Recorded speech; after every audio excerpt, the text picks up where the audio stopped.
we're all done. We love answering questions about glass. We're happy to do so. But when we're focused and in the zone, it can be a little hard to hear over a lot of equipment. That's it for our safety. Let's meet our team. Lead glass blower for this demo will be Shannon. We give Shannon a warm welcome to the stage. Shannon's going to be the gaffer. She will be making the piece. She's going to pick the size, shape, and color. She'll make something similar in scale to this piece she made just the other day. Different colors for sure, maybe a different shape, but about this much glass. My name is Matt. I'll be assisting and narrating, and let's get started. Oh, thank you. Shannon has in her hands a steel blowpipe. That's a big metal straw. She's going to use this to get some clear molten glass out of the melting furnace. So the melting furnace sits at about 2,200 degrees Fahrenheit, which is about 1,200 degrees Celsius. At that temperature, clear glass looks bright orange. As it cools down, it'll look a little more like the clear glass you might be used to. That's actually a little bit hotter than lava right now. It's also quite affected by gravity. Shannon's going to show you. As she stops turning the pipe, the glass starts dripping down to the ground. We want to keep that on the end of the pipe, so we're always rotating those blowpipes while we're making glass. If that goes down to the ground, that will burn a big hole in our stage. That's a different demonstration. This is the one where we make a beautiful work of art. Next move, Shannon's going to put a bubble into the glass, start the blowing process. She's going to start by shaping it up on a metal table. These are called marber tables. Metal, as a rule, cools down glass very quickly. So this is giving the glass a cold skin on the outside, keeping the inside, the core, really hot. Perfect conditions for some bubble blowing. When she's ready, she's going to step away from the table, put some air into the mouthpiece end of her blowpipe, and cap that end with her thumb. The air can't go through her thumb, so there's nowhere to go but up into the glass. This part's really cool. Keep your eye on the glass there. A little bit of air to start. We'll see something in the glass in 3, 2, 2.5, 1. And that's our demo. Thanks for coming, everybody. Glass out of the furnace. Rolled in. You can take your recipe for clear glass, silica, soda ash, limestone, and you can add cobalt to that. If you want to make a light blue, you can add copper. You can also use tin, chromium, and iron to make different shades of green. I believe tin made that lime green that Shannon's rolling in now. One of the most expensive colors you can buy is pink because it is made with gold, and that includes our pink chandelier in the chandelier hollow. The price of the metal dictates the price of the glass. Just a second ago, we saw Shannon go into our reheating chamber. That's a big barrel of fire. We use that side of the shop to heat up our glass when it gets cold.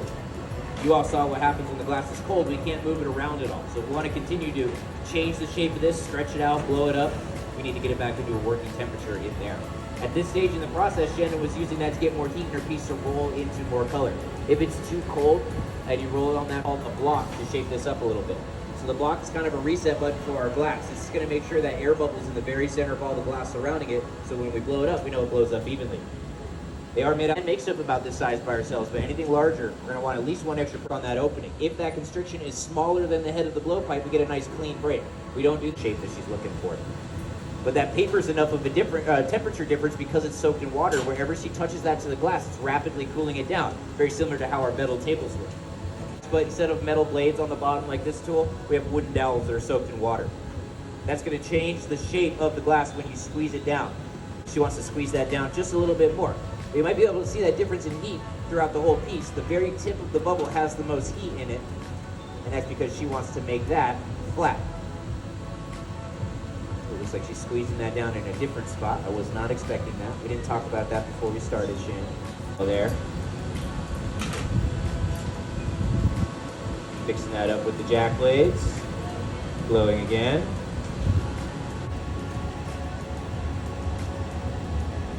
Get a little fire. Glowing a little bit.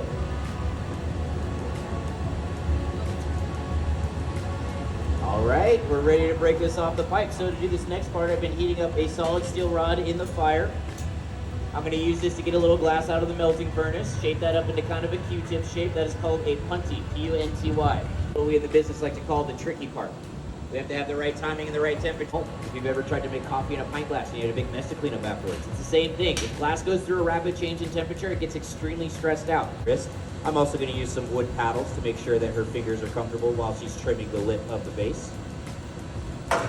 Now that we've done that, we've got a nice thin layer of glass on the opening. She's centering that up a little bit. More heat in that area than anywhere else in the glass. That's going to make the next few steps a bit easier for Shannon.